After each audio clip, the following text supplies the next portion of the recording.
Cuando nosotros hablamos de la fascia, nosotros ya sabemos lo que es fascia, porque ya vimos músculo. Recuerda que una fascia es una estructura que está formada por tejido fibroso, y ese tejido fibroso es prolongaciones o recubiertas o estructuras que protegen al músculo. Y estas fascias, ¿qué es lo que hacen? Ellos separan ciertos músculos de otros músculos. Y vamos a ver que estas fascias, o llamadas también en algunos libros de aponeurosis, están constituidos por membranas conjuntivas y algunas de ellas por tejido fibroso, como les dije, laminares. ¿Qué significa laminares? Que están prácticamente coladas una a la otra, ¿sí?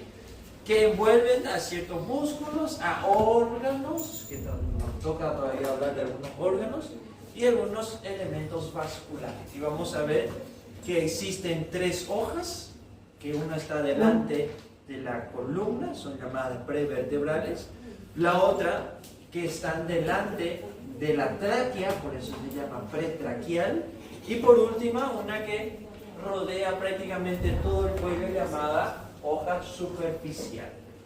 Y vamos a tener dos vainas, una vaina visceral que rodea literalmente a una glándula llamada glándula tiroides, y una vaina carotidia que rodea y protege al conjunto del paquete vasculonervioso del cuello.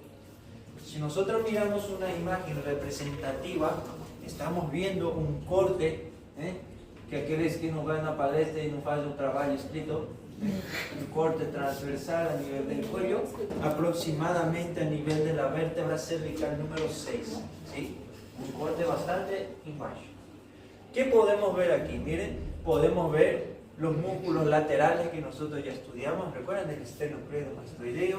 Estos músculos que ven aquí son los músculos infraioideos que están hacia adelante. Recuerden los músculos que eran prevertebrales, que también son hacia adelante, y los músculos que están hacia la parte posterior. Eso ya habíamos visto. ¿Qué podemos ver más aquí? Obviamente la vértebra, en este caso aproximadamente la cervical 6, y luego tenemos estructuras que están aquí más o menos hacia la parte media, ¿sí? Lo que es la tráquea, esófago, esta es una glándula llamada tiroides, y este es el paquete vasculonervioso del cuello.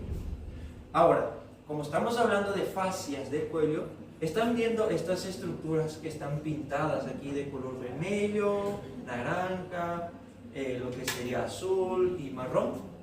Esos están siendo representadas por las fascias. Existen tres fascias, como les dije. Todo este vermelho que ustedes ven ahí es conocida como fascia superficial. Entonces, nosotros cortamos la piel y lo primero que vamos a encontrar con la fascia superficial. Luego tenemos una fascia que rodea hacia adelante de la vértebra. Es llamado de fascia prevertebral. ¿Qué significa la palabra pre? Adelante o antes de la vértebra, que sería el de color naranjado.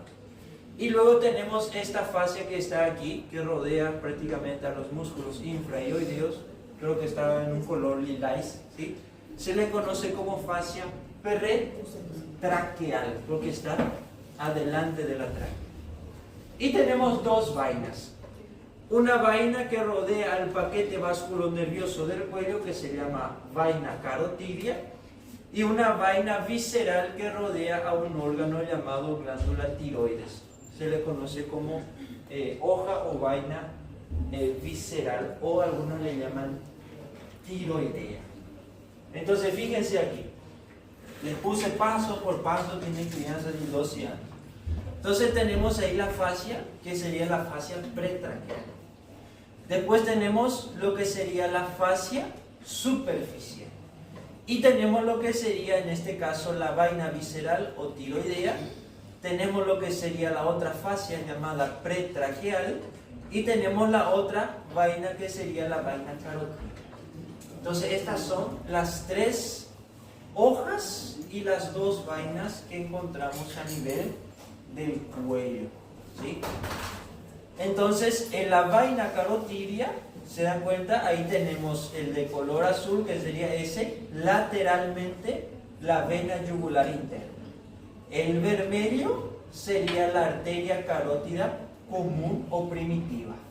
Y hacia la parte posterior estaría el nervio vago, el paquete vasculonervioso del cuello, ¿sí? Pero también tenemos dos nervios más. Ese que está pintado ahí ahora de color blanco, que está detrás de la tráquea y delante del esófago, que sería un nervio llamado laringio recurrente. Importantísimo este nervio porque inerva prácticamente todo lo que es la laringe y la faringe, incluyendo lo que es la glándula tiroides. Você pode repetir aqui uma coisa assim, ele está na frente do que eu não entendi. Você falou o percurso dele agora. Não, deixa eu falar. Percurso? É, você falou que está na O sea, frente de tal coisa e atrás de tal coisa. Ah, el paquete vasculonervioso, ahí. El paquete vasculonervioso está formado por la vena yugular, carótida interna, carótida común o primitiva y vena, nervio vago. Entonces, anterior y lateral o externa es la vena yugular, ¿sí? Hacia la parte lateral y hacia adelante. Hacia la parte anterior y media, ¿sí? Sería la arteria carótida común. Y detrás de la arteria y la vena, el nervio vago, ¿sí? Pero acá se puede ver dos nervios más, lo que es el nervio laringio recurrente, que es ese blanquito de ahí, ¿sí? Que vamos a hablar bastante en las próximas clases, porque es un nervio que sale del nervio vago, es rama del nervio vago, y inerva toda la región de los órganos del cuello, como la glándula tiroides, la laringe, la faringe, etcétera, etcétera. Los músculos de la laringe, que son las cuerdas vocales, etcétera, ¿sí? Y está adelante de las vértebras unos nervios también que forman una cadena llamada cadena simpática, lo que es el tronco simpático. Forma parte del sistema simpático, ¿sí? Obviamente lo mismo estaría del otro lado, ¿sí? La yugular externa es lateral, la que está... Tengo que comprar un laser, ¿verdad? Ahí está. Entonces, esta sería la vena yugular, esta sería la carótida primitiva o común, y este sería el nervio vago, ¿sí? Ahora, a partir de aquí, conociendo las fascias, existe nuestro primer triángulo, conocido como triángulo de las fascias carotidias. Entonces, ¿cuáles son sus límites? La fascia prevertebral, lo que sería la fascia visceral y lo que es la fascia superficial, se dan cuenta que ahí se forma un triángulo. Ese triángulo tiene un nombre y se llama triángulo carotidio de las fascias o fascias o triángulo de las fascias carotidias, lo mismo, simplemente nombres diferentes. ¿Okay? ¿Y qué encontramos en este triángulo? Encontramos el paquete vasculonervioso del cuello. Entonces, una pregunta de prueba. ¿Cuáles son los límites del triángulo de las fascias carotidias? Entonces, usted tiene que saber que está formado atrás por la fascia prevertebral, medialmente por la vaina visceral y lateralmente por la fascia superficial. ¿Y cuál es el contenido del triángulo? El paquete vasculonervioso del cuello. ¿Y cuál es el paquete vasculonervioso del cuello? Anterolateral vena yugular, anteromedial arteria carótida y posteriormente el nervio vago. De aquí ya puede caer 5 preguntas.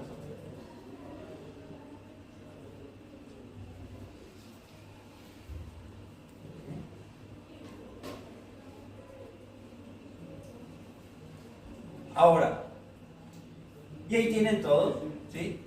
Cada sección le va a mostrar después lo que le acabo de señalar en las imágenes, ¿ok? Y empezamos con los otros triángulos. Esa vena que están viendo ahí, que estoy señalando de color amarillo, viene a ser lo que vimos ayer, la vena yugular interna.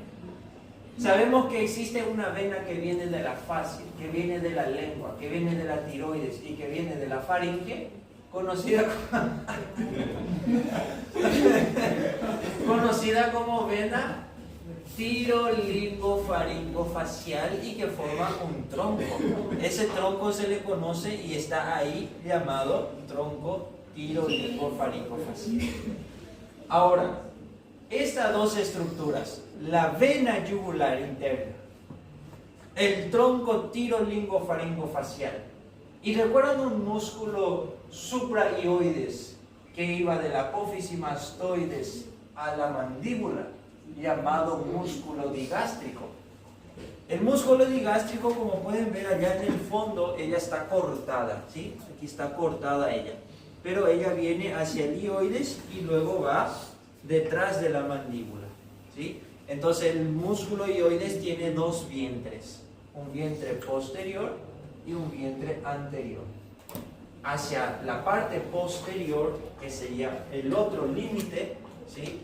El límite que sería el vientre posterior del músculo digástrico, como se pueden dar cuenta, ahí existe un triángulo. Ese triángulo se le conoce como triángulo de Guyon. ¿Y qué hay en el triángulo de Guyon? Un nervio. ¿Está viendo este nervio de aquí? Ese nervio se le conoce como el nervio hipogloso. Entonces, ¿qué tienen que saber ustedes? Tienen que saber que la vena yugular interna, el tronco tirolingofaringofacial y el vientre posterior del digástrico forman un triángulo llamado triángulo de Guyon. ¿Y cuál es su contenido? ¿Qué hay en el triángulo?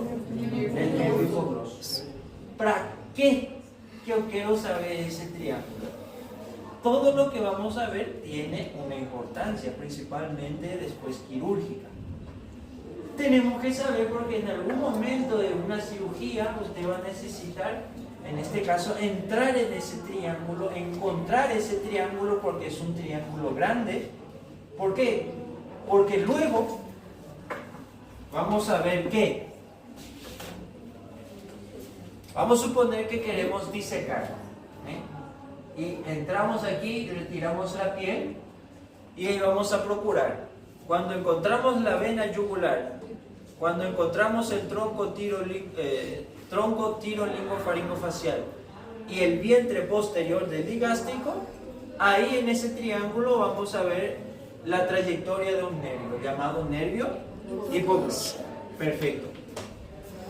Luego vamos a ver que hay otro triángulo dentro, que sería justamente la vena yugular, el tronco tirolingofaringofacial y el nervio hipogloso. Se forma ahí otro triángulo. Ese triángulo se llama triángulo de Farabeuf. ¿Y qué hay en el triángulo? Justamente detrás de ella vamos a encontrar nuestra bifurcación de la arteria carótida común a carótida externa y carótida interna. ¿Recuerdan el día de ayer cuando el doctor le dijo que a veces aquí encontramos unas células llamadas quimioreceptoras de un sistema varoreceptor, que eran unas células que eran sofoqueas que avisaban al sistema nervioso y el sistema nervioso mandaba señales al corazón para nivelar la presión arterial, en pocas palabras? Entonces a veces esas células, ¿qué hacen? Por A o B motivo se tumorizan, vira cáncer. Puede ser un tumor benigno o maligno, ya depende. Pero imagínense que el paciente viene con un negocio aquí en el pescozo que está creciendo, tiene muchas irregularidades a nivel de su presión arterial. Entonces probablemente se quita una biopsia, se estudia célula tumoral. Tenemos que retirar ese acúmulo de células ahí. Entonces, ¿qué hace el cirujano? Abre y procura el primer triángulo que es más superficial. La yugular, tronco tirolingofaringofacial y un vientre posterior del digástrico. Ahí le observan un triángulo y va a ver el pasaje de un nervio hipogloso. Pero después, él iba a procurar entre la yugular, el tronco y el nervio hipogloso él sabe que lá adentro se va a encontrar con la bifurcación de la carótida común en interna y externa, y él sabe que en esa región de ahí él va a separar esas estructuras para poder encontrar, por ejemplo, a las células quimioreceptoras y hacer la disección o la retirada de ese tumor. Entonces todos los triángulos que vamos a ver tienen una importancia clínica más adelante. Entonces el primer triángulo que tenemos es el triángulo de Guyon, ¿sí? Ahora fíjese, vamos a colocar a mesma imagem, só que um pouquinho mais de perto. Entonces tenemos la yugular interna, tronco tirolingofaringofacial y el nervio hipogloso forman otro triángulo conocido como triángulo de Farabeus. Un dentro del otro. Y en el triángulo de Farabeus, miren ahí, allá en el fondo, le vamos a encontrar ¿a quién? A las dos carótidas. O sea, la interna y la externa. O a veces la carótida, ella va un poquito más para arriba para luego bifurcarse. Entonces podemos encontrar específicamente ahí la bifurcación, o podemos encontrar ya cuando pasan la interna y la externa. Pero en pocas palabras, en el triángulo de Guyon le vamos a encontrar ya en el fondo, perdón, en el triángulo de Farabeus vamos a encontrar ya en el fondo a las arterias carótidas, ¿sí?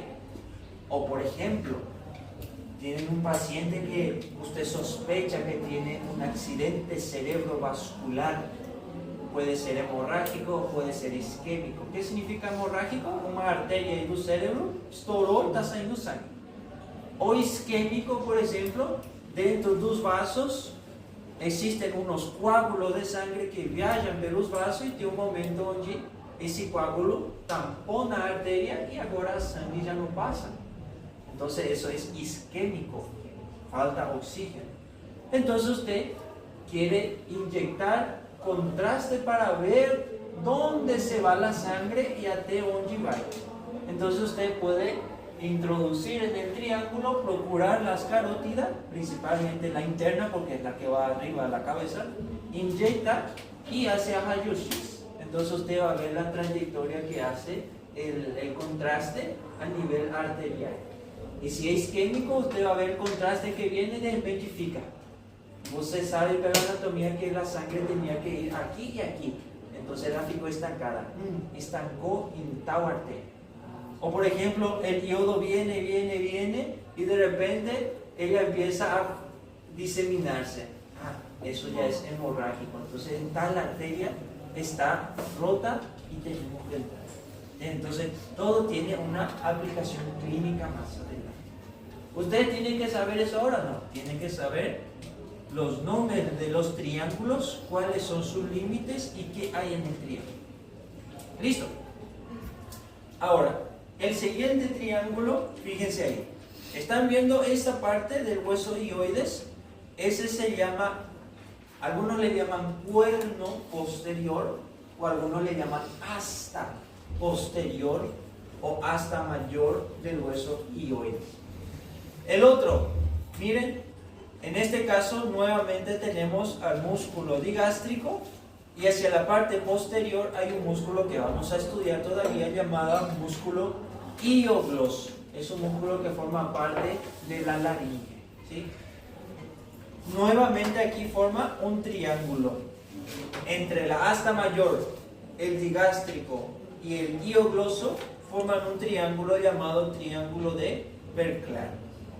Que vamos a ver que dentro del triángulo de Berklan, miren, nuevamente por ahí pasa el nervio hipogloso y la vena lingual superficial.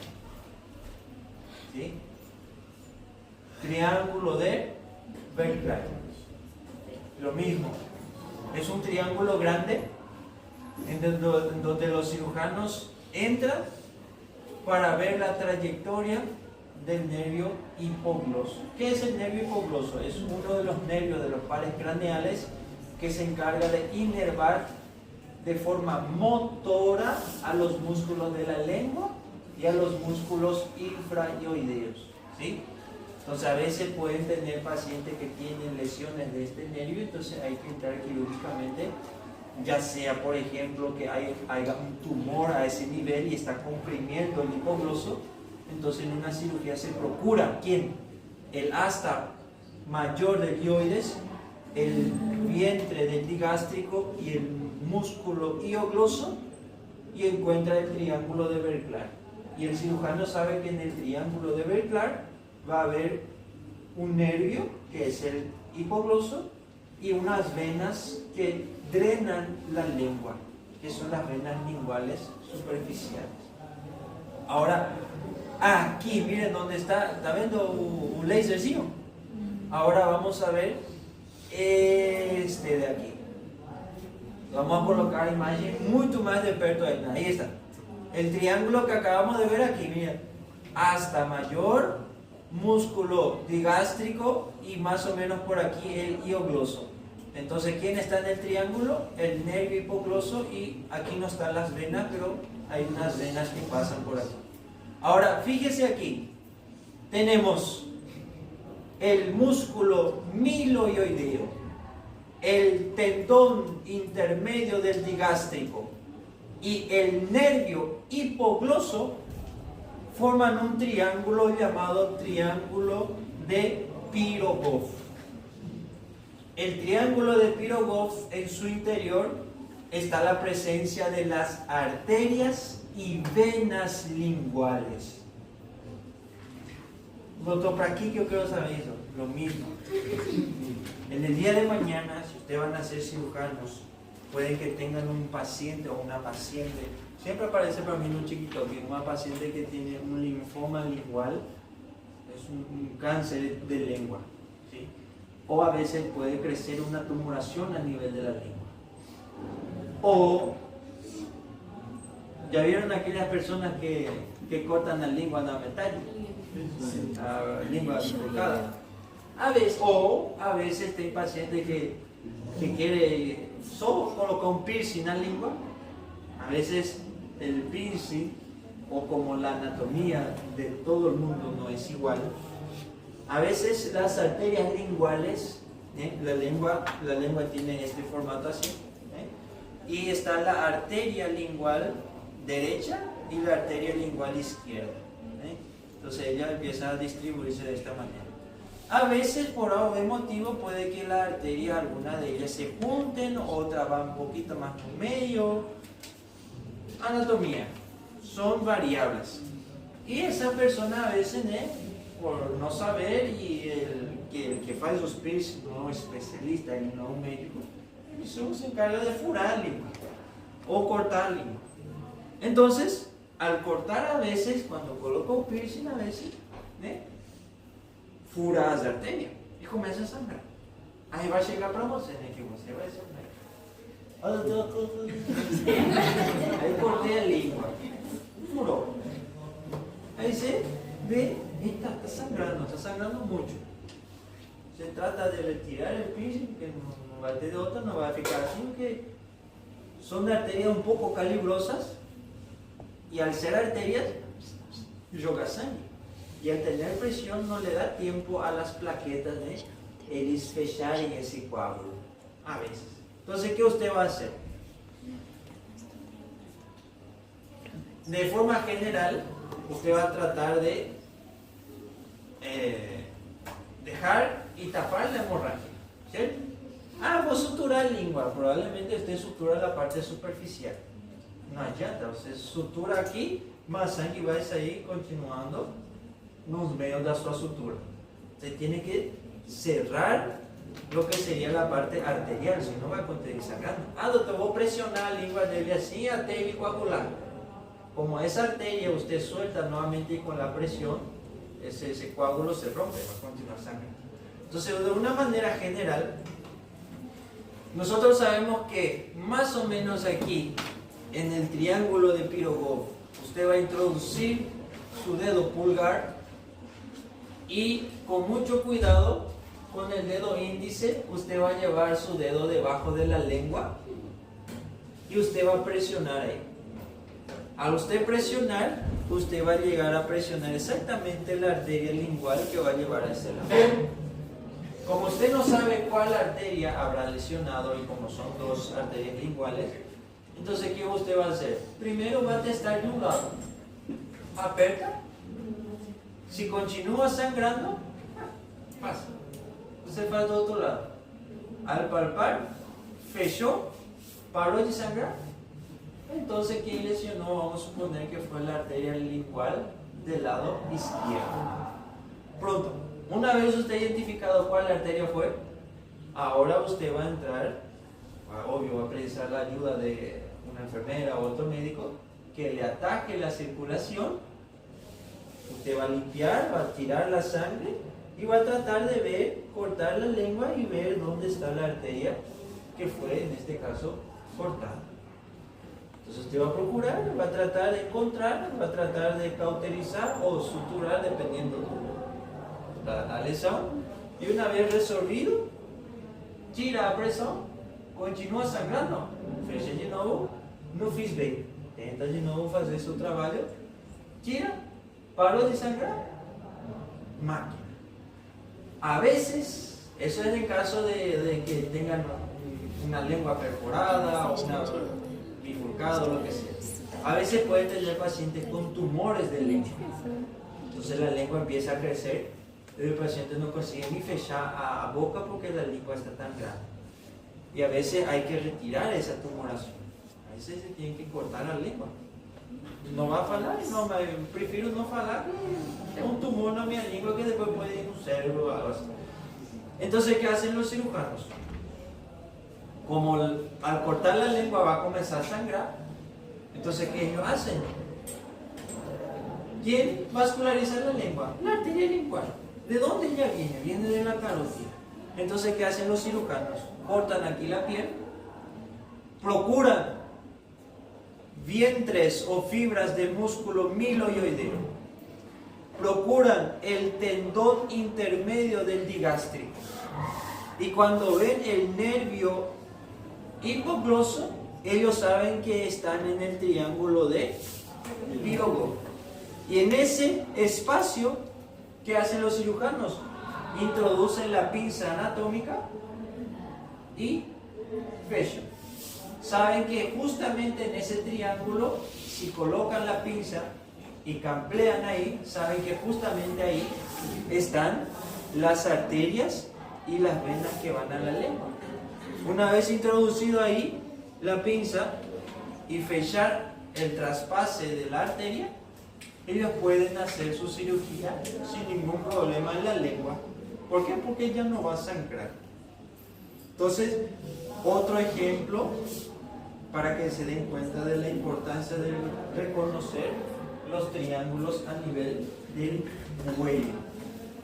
¿Sí? Entonces el triángulo de Pirogov, recapitulando, ella tiene su límite miloioideo, tendón intermedio del digástrico y el nervio hipogloso, forman el triángulo de Pirogov, que en su interior están las venas y las arterias linguales. ¿Ok? Otro triángulo. Este músculo ustedes ya conocen. ¿Recuerdan? Recto mayor, oblicuo mayor, oblicuo menor. Esos son sus límites. Límite recto mayor, oblicuo mayor, oblicuo menor, forman ahí un triángulo conocido como triángulo de Tillaux. Y en el triángulo de Tillaux, ¿qué vamos a encontrar? La arteria vertebral y el primer nervio cervical. Lo mismo, tiene importancia quirúrgica. Si en el día de mañana, ¿recuerdan el contraste que les dije que pueden enfriar en la arteria? En este caso, ustedes pueden procurar el triángulo de Tillaux, encontrar la arteria vertebral, introducir el contraste para ver la trayectoria de la arteria vertebral hacia la cabeza, para ver si en algún punto ya está obstruida o hay una de las ramas de ahí que están en sentido de hemorragia. ¿Sí? El otro triángulo, también ya habíamos hablado un poquito de ella, que sería el triángulo que se forma por la inserción del esternocleidomastoideo al esternón y a la clavícula, y la propia clavícula. Entonces, ¿cuáles son sus límites? El tendón del músculo esternocleidomastoideo al esternón, el tendón del esternocleidomastoideo a la clavícula, y la propia clavícula forman ahí un triángulo llamado triángulo de Sedillot. ¿Y qué hay en ese triángulo de Sedillot? En el fondo estaría la vena yugular interna. Entonces, aplicación clínica de esta, muy común utilizar en la parte de clínica médica en pacientes que no se puede realizar acceso venoso periférico. Entonces necesitamos una vena calibrosa, como la vena yugular interna. Entonces usted deja al paciente, coloca al paciente ya sea directo o izquierdo, levanta un poquito la cabeza y da para ver, miren, la inserción del esternocleidomastoideo al esternón, ese tendón que está aquí, que va al esternón. Y luego hay unas fibras tendinosas que van a la clavícula, y encima de la clavícula aquí de manera horizontal, usted introduce la aguja y va a llegar específicamente a la vena yugular interna. ¿Sí? Y por último, nos quedan los otros triángulos, que son los triángulos más grandes a nivel del cuello. Entonces, ¿qué tenemos aquí?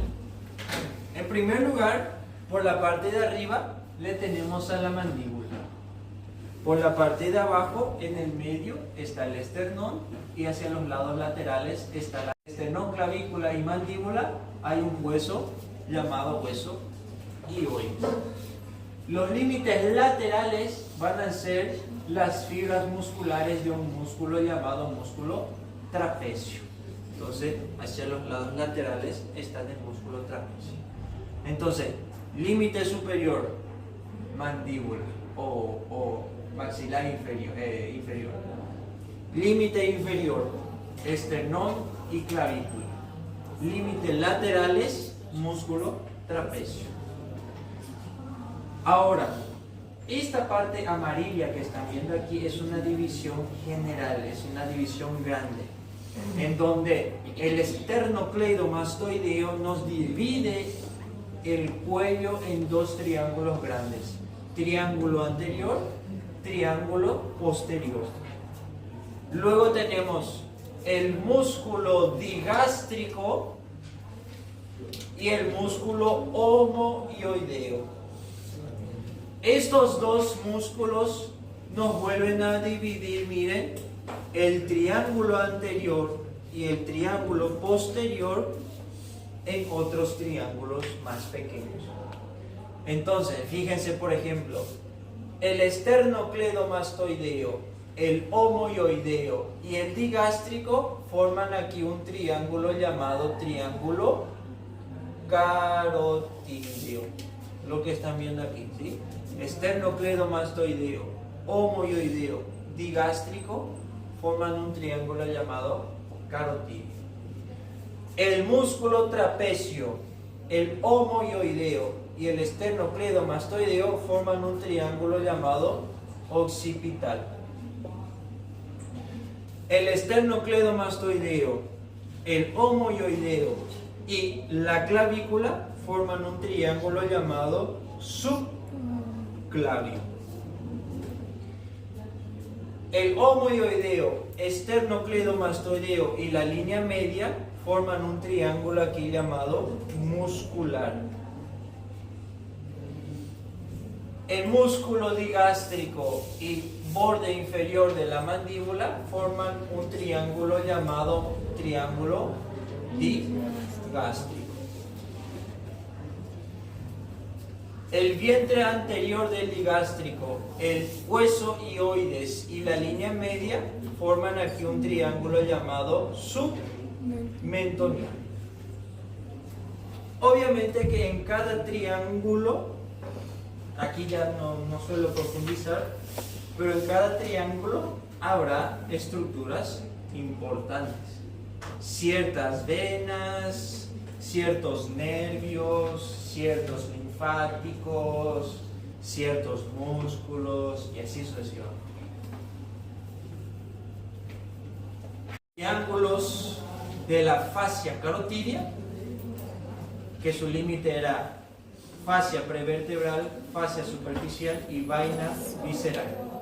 Contenido: paquete vasculo nervioso del cuerpo. El segundo triángulo es de Bouillon. Vena yugular interna, tronco tirolingofaringofacial, vientre posterior del digástrico. Contenido: nervio hipogloso. Vena yugular interna, tronco tirolingofaringofacial y nervio hipogloso, triángulo de Faravero. Contenido: arterias carótidas o bifurcación de la carótida común. Asta mayor del hueso hioides. Tendón del músculo digástrico y el músculo hiogloso, triángulo de Verclair. Contenido: nervio hipogloso y venas superficiales. Fibras del músculo miloioideo, tendón intermedio del digástrico y el nervio hipogloso, triángulo de Pirogov. Contenido: arterias y venas linguales. Músculo recto mayor, oblicuo menor, triángulo de Tibiaus. Contenido: arteria vertebral, primer nervio traqueideo, primer nervio cervical. Tendón del músculo esternocleidomastoideo al esternón. Tendón del esternocleidomastoideo a la clavícula y la cara superior de la clavícula forma un triángulo llamado triángulo de Sedillot. Contenido: vena yugular interna. Y por último, triángulos generales o mayores del cuello. ¿Qué sabes? De aquí dá para fazer monte de preguntas. Só isso dá uma prova. Só isso dá uma prova. Não, 3. Entonces, umas 3 provas. quedan aproximadamente 3 semanas de aula. Não deixem para a última hora.